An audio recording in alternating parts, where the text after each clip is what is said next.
Well, primary election night is coming up quickly, and this is your chance to make your voice heard and pick which candidate you would like to see square off against the other party in November. So one of the seats up for grabs is Colorado's first congressional district.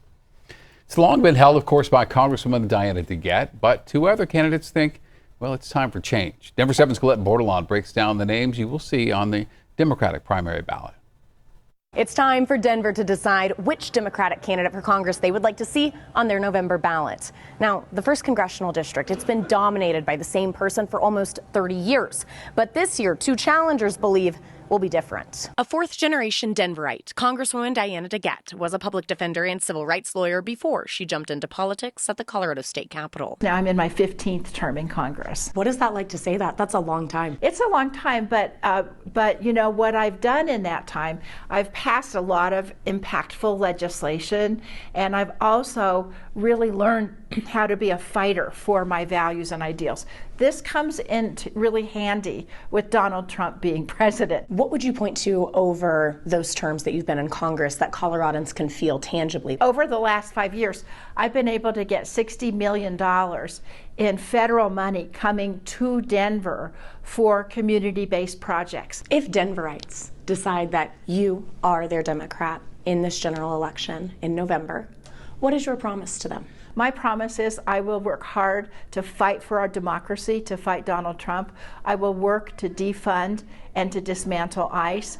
And I will work to make health care more affordable by moving towards Medicare for all and single payer. Alongside DeGette on the Democratic primary ballot in Denver is 29-year-old attorney Melat Quiros. It's time for a change, and Denver voters are ready. Where are you from originally? I was born in Ethiopia, Addis Ababa, Ethiopia, and then I immigrated to Denver in 1998. Seeing community step up is the entire basis of my childhood, and is really the greatest lesson that I took away with, because I learned that, you know, real government, a functioning government, is supposed to function like community. It's supposed to be a place where no one gets left behind. What is your promise to voters? My promise is to always be on the side of the people. For us to be able to meet this moment, to meet the crises that we are facing with our economy, with our climate, with our democracy, we have to actually understand the system as it exists. And it's a system that puts money and wealth and power above the needs of working people. Taking money out of politics is the foundational prerequisite to all of the things that I think we need to do, which includes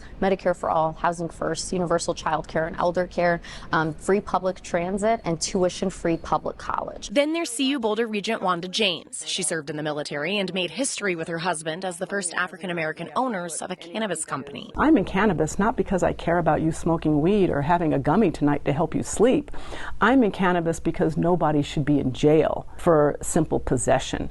And simple possession has led to mass incarceration, which has led to slave labor. What exactly made you want to make the jump into politics? When did that bug bite you? Senior year in high school. I believe that government can help people, which is what it's supposed to do. That's the basis of being an American. What would be your promise to voters about what policies you would take on at the federal level? When I think about CD1 specifically, it's the same issues that are affecting every American coast to coast right now.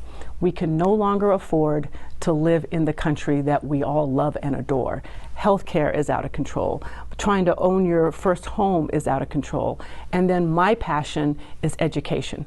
Public school education is at the forefront of what we must do. It's up to Denver to decide which Democrat they would like to see on their November ballot, with the primary election on June 30th. Colette Bordelon, Denver 7.